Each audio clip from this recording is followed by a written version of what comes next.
پاکستانی باطل فوج ظالم فوج جابر فوج پاکستانی باطل فوج چار فوج پاکستانی باطل چار فوج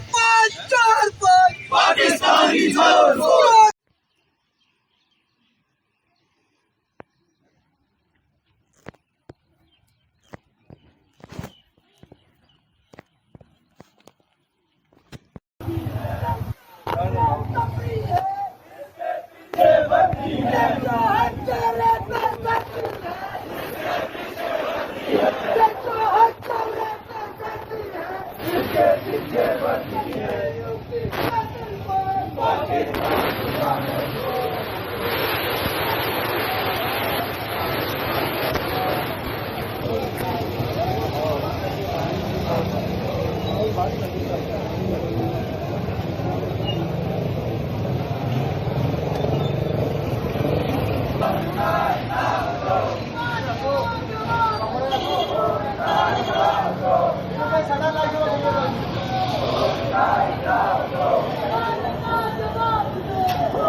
پاکستانی چور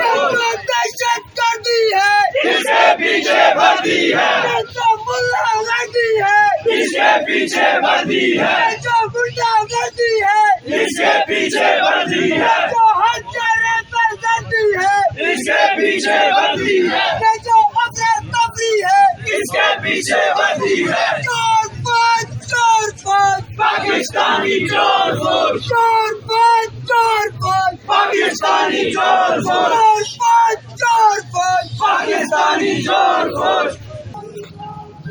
نقصان اپنا ہی ہے نقصان اپنا ہی ہے سڑا بس اصل ہمارے نے بارڈر نے لوگ اسے کیا نقصان ساڑھے ایک سائڈ بھی مارے ہیں بس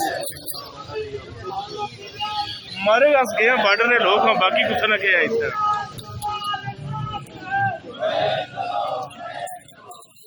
اچھا پتہ کیا کرو گرمی ہے